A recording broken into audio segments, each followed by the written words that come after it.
Welcome back, Stickum 365 Radio, 365 Sports. Top 5 worst. Last year I did the best. Jack thought I had already done this one because his natural thought with me is that I'm a party pooper and whatever I say is going to be negative, which is pretty on brand for me. But this is actually the worst. This one is actually true to form. Last year I did the best. This year I'll do the worst. Number 5, Super Bowl 33, Gloria Estefan. I mean, not anything against her, but this performance was, for a Super Bowl halftime show, ridiculously boring.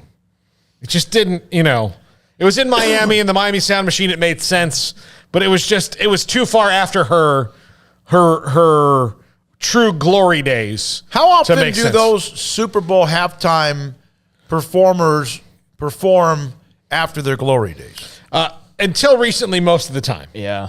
Really? It's really kind of a new phenomenon of having these big like Super Bowl. Like that poor dude last year, the weekend, at a stadium that was, very, very empty. I did not put him on this list because the stadium was empty, which is not his fault. And you know what? He was okay, and they had him up in that little... That's not what he's good at. Yeah. He's not a big show, performer. He's a incredible singer. When I first heard him years and years and years ago, one of my claims to fame was when I was working alongside a hip hop station, and shout out to Luscious Ice, who was the main man there. And I remember telling him about The Weeknd before The Weeknd popped big. I stumbled across him and I was like, this dude sounds like Michael Jackson. He's like, get the hell out. Like Michael Jackson. And I was like, no, I'm not saying he's Michael Jackson. I'm saying he sounds like him. If you listen to him, he does sound a little like Michael.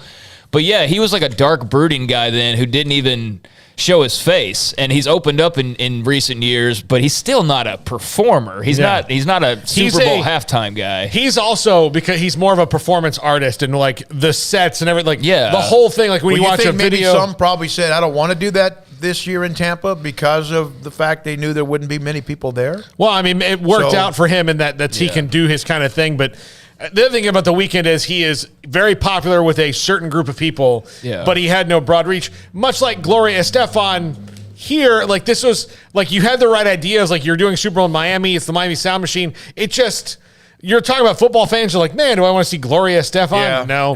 Yeah. And nothing against her. And again, one of these next artists I love. I did see one thing I want to mention was somebody, and I wish I could credit who it was, but they put all of the Super Bowl logos of all time.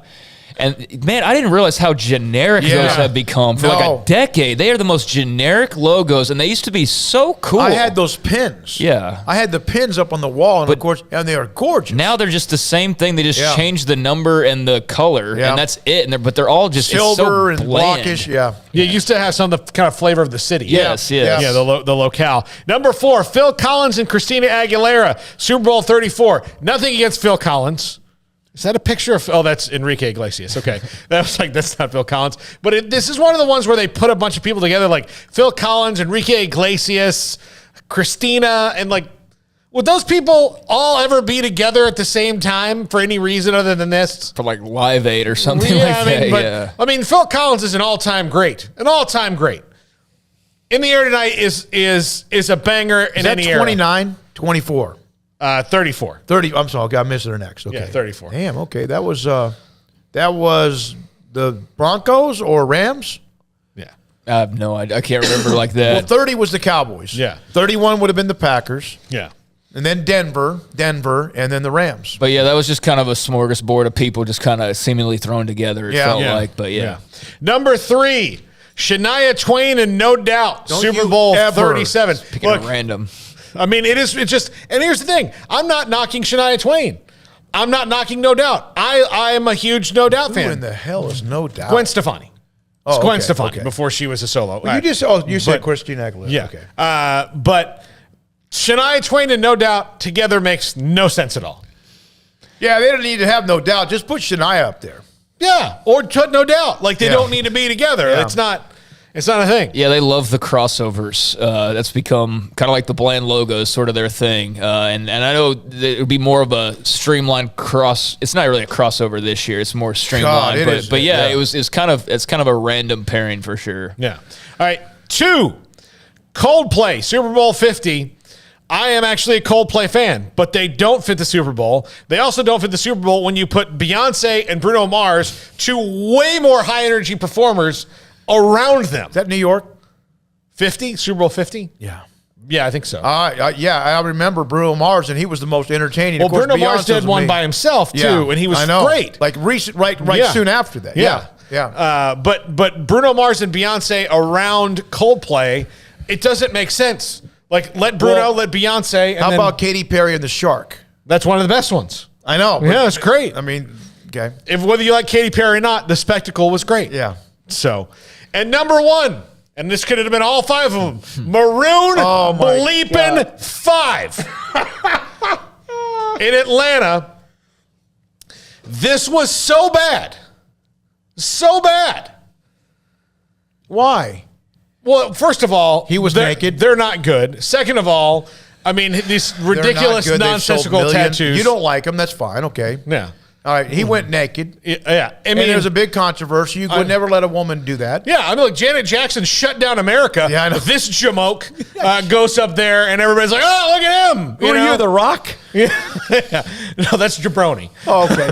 This guy goes up there, oh, look at Adam Levine. And he's got that ridiculous tattoo. What would you rather hear? Them, him, whoever, or Rascal Flatts? Them okay. over Rascal Flatts. Okay, that's where you... yeah, they're a little higher up or lower down. I don't know where you're going to say on my never hierarchy, but it was just bad. And then, like, that's in Atlanta. They had Big Boy come out, and then I thought, here's your opportunity in Atlanta to maybe get Outkast back together, even for a couple of songs. The NFL could throw money at him. Instead, they have Big Boy out, and and then instead of just leaving Big Boy out to do his thing, then they have Maroon 5 come and ruin it.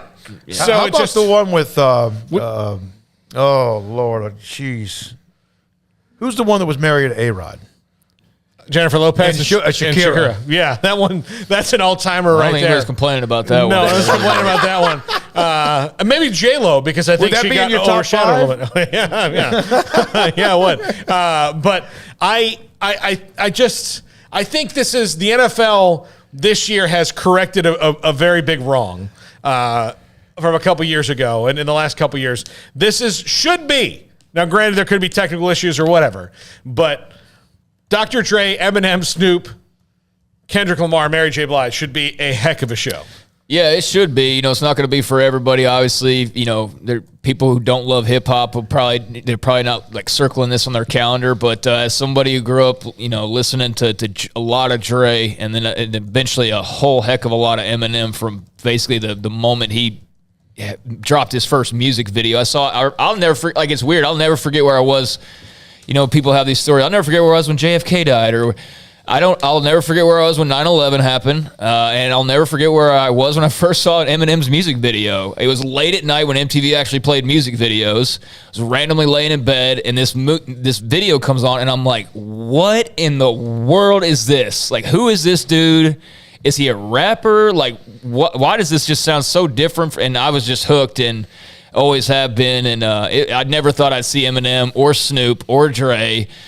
Mary, I could see her performing at a Super Bowl. She's already done it too. Such a soulful voice. Yeah, she has done something about it. She has done it before, so I mean that's not a surprise, and she fits that mold. But the other ones, you know, Kendrick is so popular now. I could kind of see him being a part of one of these groups, but I never would have thought we'd see Snoop and Dre and him up there together. Yeah. That's pretty crazy. So I'm looking forward to that. Rank them 1, 2, 3: Snoop, Dre, or Eminem. I mean, you ask different people, but I mean, it depends on what you're asking too. Yeah. Like, I mean, just as far as my favorites go, like I'm gonna say Eminem. Okay. Absolutely, I'd say Snoop and then Dre, because Dre is not as much of a.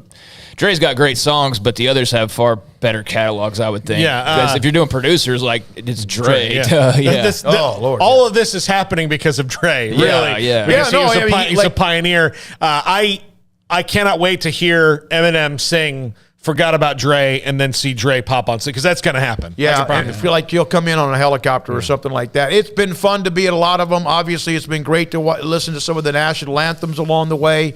So that's coming up Sunday. We'll be able to talk about that, discuss that, look at the Big 12 weekend, because we know there'll be some sort of madness. We'll see what happens with that. Real quickly, Allen Samuels, Dodge, Chrysler, Jeep, Ram, Fiat. Remember now, great selection, bulked up selection of new and